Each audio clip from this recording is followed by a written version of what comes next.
Hey, Sage here. Welcome to Ethereal Heal, my virtual playground where we woosah, we marinate, and we vibe check. And today I'm out in the backyard, just chilling, and I thought I'd share with you a couple things that I do to help ward off the mosquitoes. I have a lot of trees, and mosquitoes love trees. Mosquitoes also love me. And I've tried a lot of things. So a couple things that I've tried that work that are all natural. Number one, apple cider vinegar in a spray bottle, spray it around the ground, spray it on the furniture or your, whatever you're sitting on outside. Another thing you can use is essential oils like lavender, eucalyptus, peppermint. Those you can actually sprinkle on yourself and on the ground and around you. Another thing that I've been doing lately, which I really love because unlike the smell of apple cider vinegar, incense smells wonderful. Well, when I burn the incense, a smoke screen is created, and it kind of wards them off as well. So those are three things that, I don't know if that'll help anybody, but as I was sitting here thinking about blood-sucking fuckers, I was thinking about how I had been scammed last year, and I thought, you know what, maybe I should go ahead and tell a brief overview of this story, because if it can help even just one person, then it's worth it. So I'm going to go as fast as I can, and I'll be as brief I'll try to give a summary. Essentially, I was following an influencer, a business influencer on YouTube. I made a comment on one of the videos. Someone reached out to me from this influencer's team. Now, this person that reached out to me, I went to their profile to make sure it was a real person. They were in pictures with this influencer. They were pictures of their family. It just seemed like someone that was a teammate, a business partner, or, on the team of this influencer. So what proceeded from that is that they commented on that they had liked the comment, and they were offering this training program about investing, but that I had to go through an interview process. So again, nothing seeming really weird because, scammers, they just come at you right away, and they want all your information, and a scammer wouldn't have you go through an interview process. So anyway, I made it. I made it through the interview process because they were going to scam me. But anyway, I didn't know that at the time. So I made it through the interview process, and that connected me to the actual influencer. Now, this process, this investing that I was doing, happened over 6 months. Not once did I give my personal information.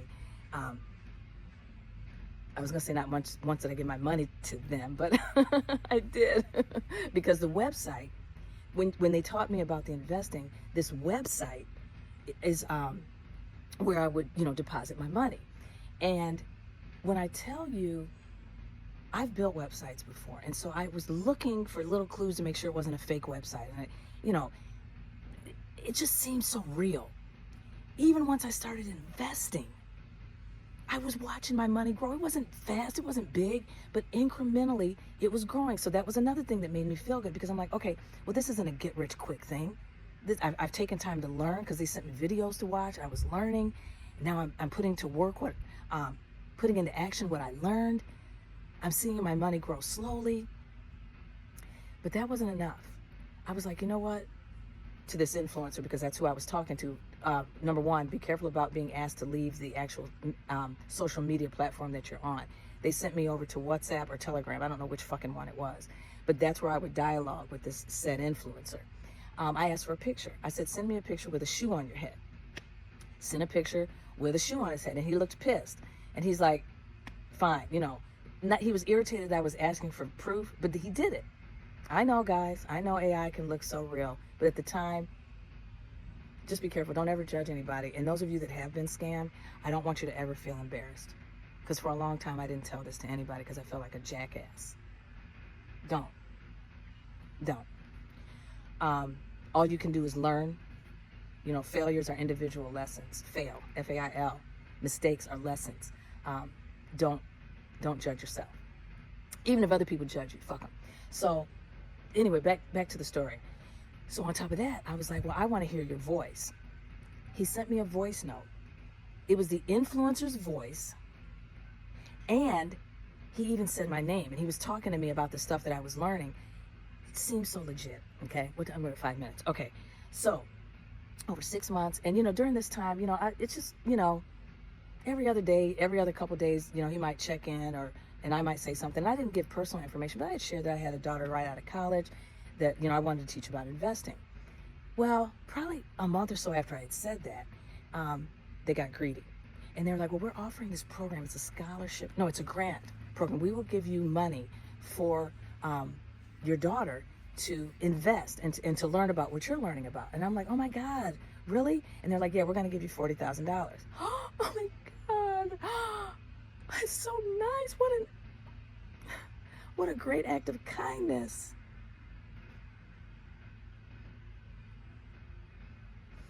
So here's what happened. They were like, send us a picture of your debit card. Now, I didn't think anything of that because without, the security code, we use our debit cards all the time out in public. I didn't think that that was any big deal. And I didn't give the security code. I just showed the front of the card. And he was like, well, we need this because we're creating accounts for each of the people that are involved in the grant program. And we're going to send you some checks. You write $40,000 for the check. You go to your bank and you deposit that $40,000. What could be tricky about that?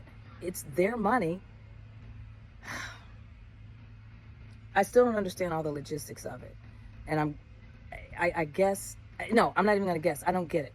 But what happened is my bank, I used to bank at a credit union, which is federal. Federal has different rules and regs than other banks. Red flag went up. Fast forward, the bank actually thought that I was involved in it. They had shut down my accounts. I had a whole bunch of stuff on auto pay. I couldn't pay my bills.